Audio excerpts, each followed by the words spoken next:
गांव में सागर और मनव नाम के दो दोस्त रहते थे। सागर बहुत दयालु स्वभाव का था, जबकि मनव बहुत लालची था। दोनों के पास चाय की दुकानें थीं, लेकिन उनका कारोबार ठीक नहीं चल रहा था। एक दिन सागर अपने चचेरे भाई सोहम से मिलने जाता है। सोहम भैया, आप कैसे हैं? घर पर सब ठीक है ना? सागर, मैं ठीक हूँ, घर पर भी सब ठीक है। बस कारोबार ठीक नहीं चल रहा।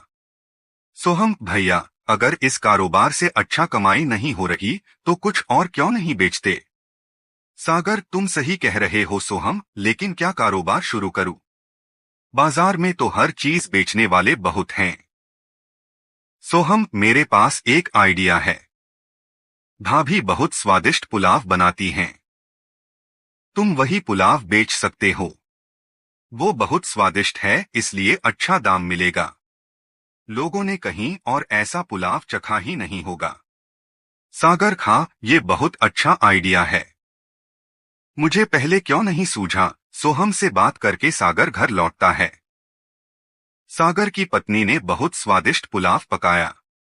अगले ही दिन से सागर ने सोहम की सलाह मानी और बाजार में पुलाव बेचने की ठेला लगाया। जो भी उसके ठेले पर आता, पुलाव बहुत पसंद करता। अब सागर को भी अच्छी कमाई होने लगी। ये सब देखकर मनव को जलन होने लगी। मनव, सागर दिन प्रतिदिन मुझसे बहुत आगे निकल रहा है। अब मुझे कुछ करना पड़ेगा। अगले दिन मनव ने भी सागर की दुकान के पास अपना ठेला लगाया और सस्ते दाम पर पुलाव बेचना शुरू किया। धीरे धीरे सागर के कुछ ग्राहक मनव के पास चले गए। ये देखकर सागर को बहुत बुरा लगा। सागर दूर के गांव चला गया और वहां अपना कारोबार फिर शुरू किया। सागर के चले जाने से मनव को अच्छी कमाई होने लगी। लेकिन पैसा कितना भी हो, हम कभी संतुष्ट नहीं होते। इसीलिए मनव के मन में लालच आ गया। मनव, अब यहाँ मेरा कोई मुकाबला करने वाला नहीं है। अगर थोड़ा पुलाव कम कर दूं तो कोई नोटिस नहीं करेगा। मुझे ज्यादा मुनाफा होगा। यहाँ तो मुकाबला करने वाला कोई है ही नहीं। हाँ, अब यही करूंगा।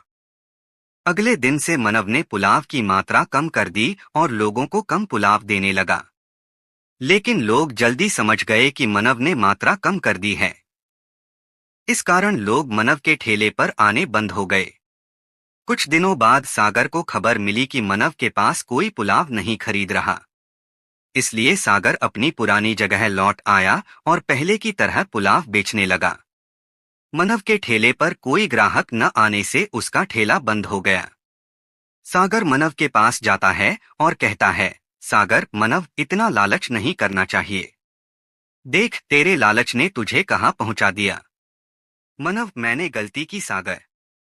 मैंने तेरे साथ भी बुरा किया। अगर संभव हो तो मुझे माफ कर दो। सागर, अरे कोई बात नहीं।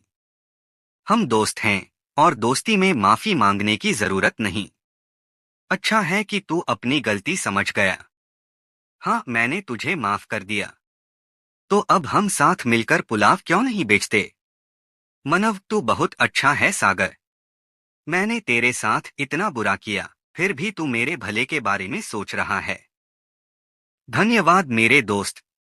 सागर, अरे यार मनव, आखिर दोस्त किस काम के? भगवान सबको तेरे जैसा दोस्त दे। अगले दिन से मनव और सागर ने गांव में साथ मिलकर पुलाव बेचना शुरू किया। दोनों को एक साथ काम करते देख गांव वाले भी उनके ठेले पर आने लगे। धीरे धीरे उनका कारोबार एक गांव से कई गांवों तक फैल गया। दोनों दोस्त हमेशा साथ रहे, निस्वार्थ होकर ईमानदारी से काम किया और अपना कारोबार बहुत सफल बनाया।